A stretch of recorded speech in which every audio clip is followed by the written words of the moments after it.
I've been depressed before, but it was never this bad.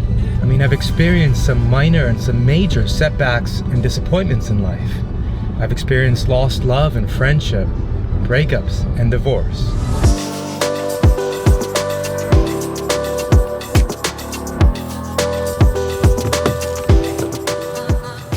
I've experienced financial and career setbacks and a few crisis situations, missed promotions, financial losses, bad investments, and even bankruptcy. And now this devastating job loss. It seems like the only disastrous or tragic event I've yet to experience is a life-threatening disease or loss of a loved one. I guess I'm still relatively very fortunate, but this job loss is still a hard one for me to shake. And it makes me question things on this spiritual path. Just when I thought I was getting really good at this whole spirituality thing, I got hit with a healthy dose of suffering. Why is suffering necessary?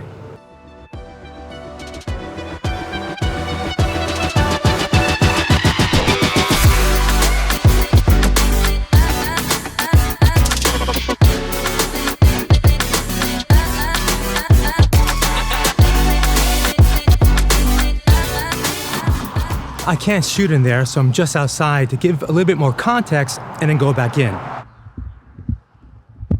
For a lot of us, spirituality may be the last recourse to a more reliable source of fulfillment in life, to a lasting peace and unconditional happiness. A life of suffering is what we want to escape and is often what gets us on this path. If the word suffering sounds too severe, we could say some amount of disappointment, adversity, or distress in life is usually what motivates our spiritual practice. At the very least, dissatisfaction. I've heard that's a better translation for the Pali word dukkha in Buddhism that got so ingrained in us Westerners as suffering. In religious terms, suffering may be a path to God, the means by which we can bypass the allure of the ego to a more transcendent truth of who we really are, the presence of the infinite in all of us. The non-dual spiritual teacher Rupert Spira says, "The only way to avoid suffering is to find that in ourselves which never suffers." To realize it's a deeper reality that isn't dependent on the outside pursuit of happiness in possessions, achievements, relationships, or even states of mind. But as Rupert teaches, our suffering is contained in a single thought. When we don't think the thought that causes us distress, we don't suffer. It has to be repeated and kept alive by constantly thinking it. In my current situation, what makes me depressed is the thought that I won't get another job to support myself and my son. It's just that single thought that I keep thinking in rapid succession and for long periods of time that's making me depressed.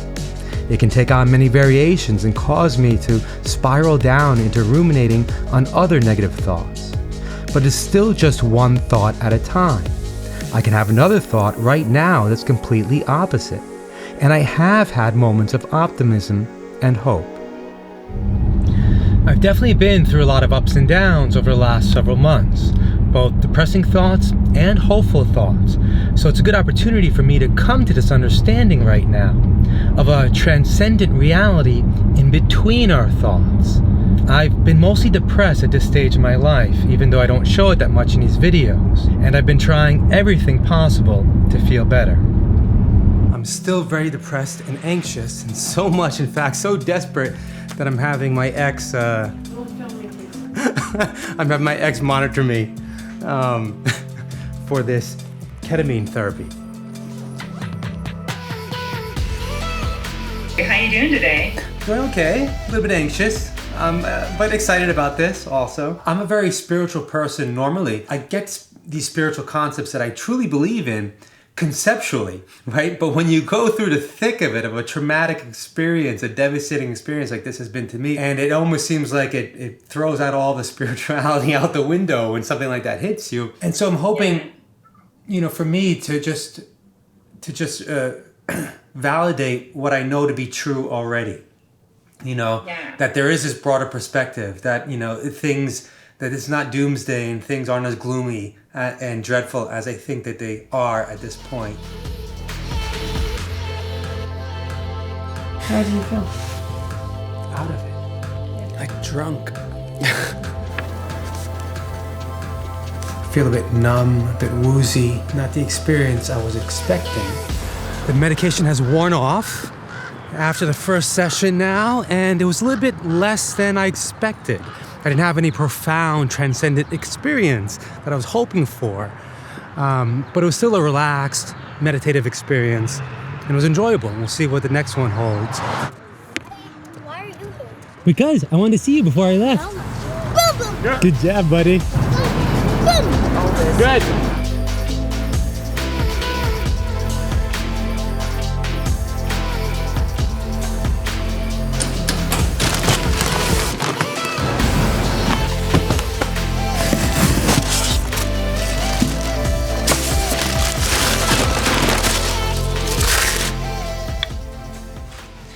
I've redone my meditation altar. Let's see if this works. I just don't have an affinity with these Eastern spiritual images, the Buddha, the Hindu gods. I didn't grow up with that culture, and I realize now that maybe I've been forcing it. I mean, that Yogananda shrine I visited today was beautiful, and I still have a deep respect and admiration for that tradition. It's what got me on the spiritual path after all. But along the way, I've rejected my Christian upbringing in favor of the Eastern wisdom tradition, since I resonated more with their philosophy. But in terms of my devotional practice, I may have thrown the baby out with the bathwater. I realize now that I have more of an affinity with this iconography. I mean, here's a compromise: I'm meditating Jesus.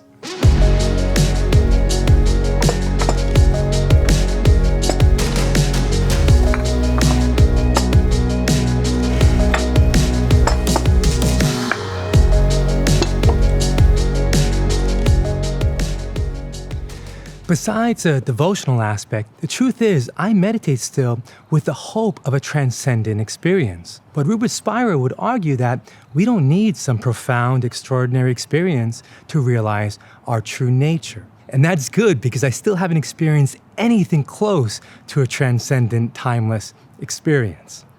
So let's see if I can bypass these thoughts altogether with the self-inquiry practice of non-dualism. What am I really?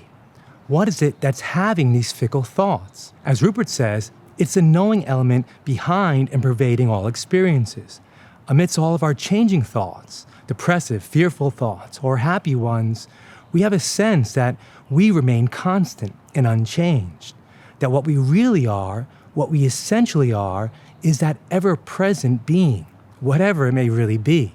It's a part of ourselves that we sense always exists, that has the capacity to know all these changing experiences, good or bad.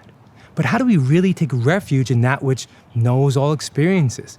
I still really want a transcendent experience, because I get it conceptually, but I still don't believe it in my bones yet. And I still suffer, but it's what keeps me going on this spiritual path. Like and comment if this resonated with you, and subscribe below to follow me on my journey. See you next time.